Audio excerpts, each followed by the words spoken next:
અશોક, હા. શું વાત છે ને આજે ઓફિસથી વહેલા આવી ગયા અને વહેલા આવીને અહીંયા બેઠા છો?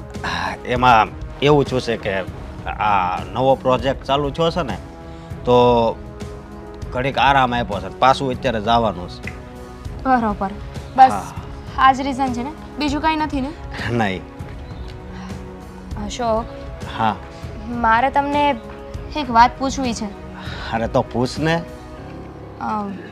તમને ખબર છે જ્યારે છોકરા છોકરીના લગ્ન થાય છે ને ત્યારે એ બંને જ સંબંધમાં નથી બંધાતા, પણ બંને પરિવારોને પણ સંપીને રહેવાનું હોય છે. એવી કોઈ વાત છે કે જે તમે અત્યાર સુધી મારાથી છુપાવી હોય? અરે હા, કેવી વાત કરે છે, તને મારા ઉપર વિશ્વાસ નથી? વિશ્વાસની વાત નથી, પણ જીવનમાં ક્યારેક કોઈ એવી વાત હોય છે, કોઈ એવો પોઈન્ટ હોય છે જે સામેવાળા વ્યક્તિને આપણે નથી કહી શકતા. આપણને ડર હોય છે કે એ આપણને મૂકીને જતા રહેશે, કે એનું પરિણામ શું આવશે ને આ વિચારથી આપણે વાત નથી કરતા. એવું કંઈ તો નથી ને? ના, કંઈ નથી છુપાવ્યું મેં. હોય તો તમે મને કહી શકો છો. હું તમારા પર વિશ્વાસ કરું છું. ના, એવું કાંઈ નથી.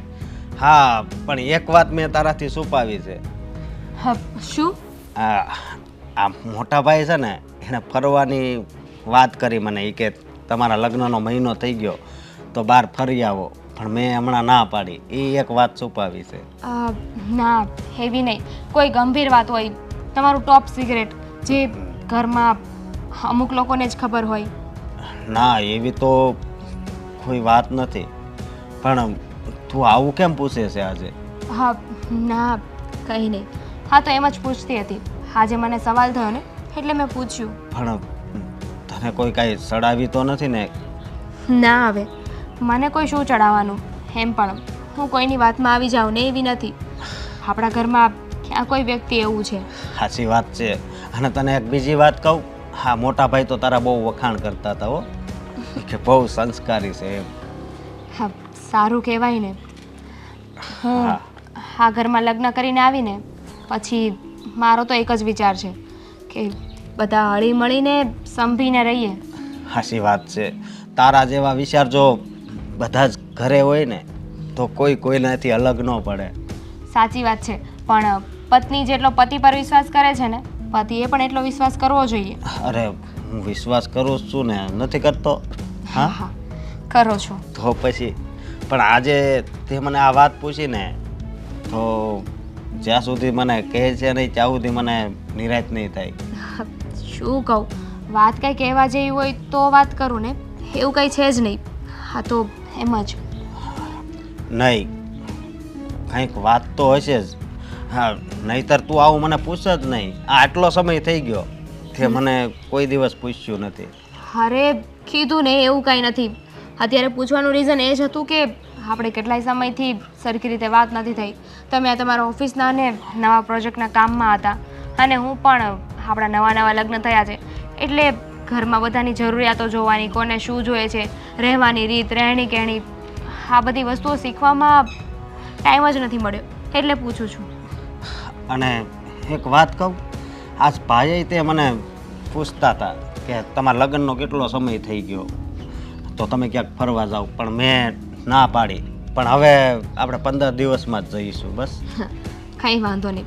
એમ પણ ફરવા જાઉં ને એના કરતાં વધારે મહત્ત્વનું છે કે જે તમારા ઓફિસનું કામ છે ને એ પૂરું કરો, કારણ કે આ નવો પ્રોજેક્ટ છે ને એ તમારા માટે બહુ જરૂરી છે.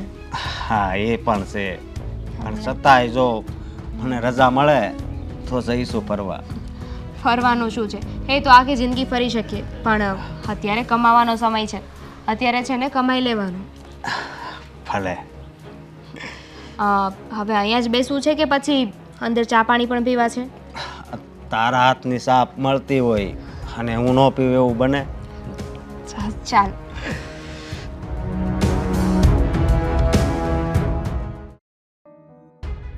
ફોન પર તો કહેતી હતી કે મમ્મી જલ્દી આવજો, મળવું છે, વાત કરવી છે.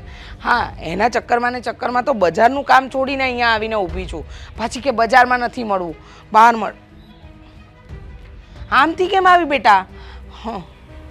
તો ક્યાંથી આવું? તું મને કહેતી હતી કે ઘરેથી નીકળી છે, તો હા તારા ઘરનો રસ્તો તો આ છે, તો આમથી કેમ આવી? એ છોડો ને મમ્મી, હું પણ કંઈક બીજું બહાનું બતાવીને જ આવી હતી. અચ્છા, હવે મને કે તે મને અહીંયા શું કામ બોલાવી? મેં તને કહ્યું કે હું બજારમાં છું, મને બજારમાં મળી લે. તો બજારમાં મળવાની જગ્યાએ અહીંયા કેમ બોલાવી? મમ્મી, વાત જ એવી હતી ને, એટલે ઘરે વાત થાય એમ નથી, અહીંયા બોલાવવા પડ્યા. શું વાત છે બેટા? બોલ ને. આ તારા ચહેરાની ઉદાસી જોઈને મને લાગે છે કંઈક તો પ્રોબ્લેમ છે. કોઈ બોલ્યું તને? તારી સાસરીમાં કોઈ મગજમારી થઈ? કોઈ કાંઈ નથી બોલ્યું, કાંઈ મગજમારી નથી થઈ. તો પણ આજે સવારે મારા ભાભી મારી પાસે આવ્યા, મારા જેઠાણી. હા, આવીને એમને મને જે વાત કરી છે ને, ત્યારનું તો શું કરવું ને શું નહીં ને કાંઈ સમજાતું નથી મમ્મી. એટલે શું કરવું ને શું ન કરવું એટલે? એ મને એવું કહેતા હતા કે અશોકમાં કંઈક ખામી છે, એમને કંઈક પ્રોબ્લેમ છે, એ આપણાથી કંઈક વાત છુપાવી રહ્યા છે. અશોક કુમારમાં કંઈ ખામી અને આપણાથી વાત છુપાવી? બેટા, અશોક કુમારને જોતા લાગતું નથી કે કંઈક ખામી હોય. અને રહી વાત તારા લગ્ન વખતની, ત્યારે પણ મેં વેવાઈ સાથે બધી વાતની ચોખવટ કરી હતી ને એમને કહ્યું પણ હતું કે મારો અશોક તો એક નંબરનો છોકરો છે અને એનામાં કોઈ ખામી કે કોઈ, આ બધું મેં પૂછતાછ કરી હતી. એવું આપણે સમજતા હતા ને, પણ આજકાલના જમાનાની તમને ખબર જ છે ને, છોકરીઓ સાથે લગ્ન કરવા માટે ન કહેવાનું કયા કરે એના પરિવારને, આવું છે ને તેવું છે ને ખોટા દેખાડા કરે. પણ હવે મને ભાભીની વાત સાચી લાગે છે. અત્યાર સુધી છે ને મને એમ હતું કે કંઈક હશે, નાની એવી વાત હશે, પણ હવે આ વાત મારા મગજમાં ચડી ગઈ છે. અને અશોકની સાથે મેં વાત પણ કરી. તમને ખબર છે, એમણે પણ મને હકીકત ના કહી. હવે અશોકના ઘરવાળા જ મારી સામે શું કામ ખોટું બોલે? તમે જ કોને? એટલે કંઈક તો વાત છે જ. બેટા, પણ અચાનક તને તારી જેઠાણીએ આ વાત કરી અને કારણ વગર? જો બેટા, મારી વાત માન, આ બધી વાતની તું અશોક કુમાર સાથે ચોખવટ કર. એમને પૂછ કે શું પ્રોબ્લેમ છે શું નહીં. તું આમ કરીશ તો કેમ ચાલશે? મેં એમને આડી અવળી રીતે પૂછવાની કોશિશ કરી, પણ એ છે કે મને જવાબ નથી આપતા, વાતને ટાળે છે. અને તમને ખબર છે, મારી જેઠાણીએ મને ચોખ્ખું કીધું છે કે જો હું એ વાત તને કરીશ ને તો તું અશોકથી નોખી થઈ જઈશ. હવે તમે જ વિચાર કરી લો, એવી તો શું વાત હશે? હા બેટા, તારી વાત સાચી, પણ એવી કઈ વાત હશે જે અશોક કુમાર આપણાથી છુપાવે છે? હવે આ વાત તો આપણે પણ જાણવી જ જોઈએ, નહીંતર કાલે ઉઠીને ન બનવાનું બને. અને બેટા, તારા લગ્ન જીવનનો સવાલ છે અને એમના ઘરના જ વ્યક્તિ જો કહેતા હોય તો કંઈક તો તથ્ય હશે. જો બેટા, તું છે ને આમ ઉદાસ ના રહેતી. કંઈક ને કંઈક આપણે રસ્તો કાઢીશું ને બેટા, પૂછીશું.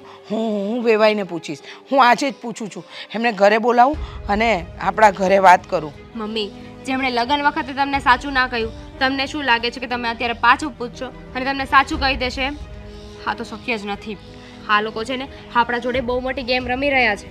બેટા, તારી બધી વાત સાચી, કદાચ રમત રમી પણ રહ્યા હોય, પણ આપણે જાણવું તો પડે ને. જો જાણ્યા વગર આપણે કોઈ પણ નિર્ણય લઈએ ને બેટા, એ વાત ખોટી. પહેલાં પૂરેપૂરી વાત જાણી લેવાય, શું છે શું નથી ને એ પહેલાં નક્કી કરી લેવાય, પછી આપણે કોઈક ડિસિઝન લેવાય.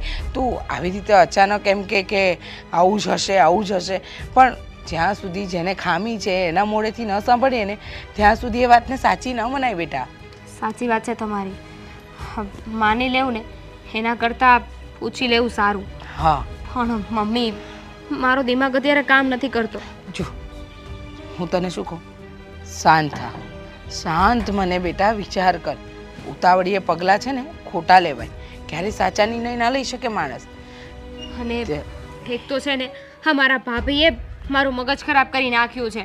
સવારના બસ એક લપ લઈને બેઠા છે કે મને ખબર છે, એ વાત હું તને અત્યારે નહીં કહું, સમય આવતા કહીશ. હવે ક્યારે કહેશે ને રામ જાણે. બેટા, એમને જ્યારે કેવી હશે ત્યારે કહેશે.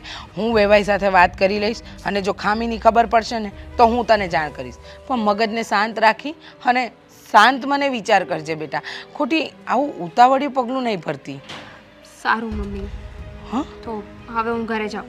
ઘરે કોઈને કહીને નથી આવી કે તમને મળવા આવું છું. સારું, સાચવીને જજે અને ચિંતા જરાય નહીં કરતી. હા, હું બેઠી છું ને.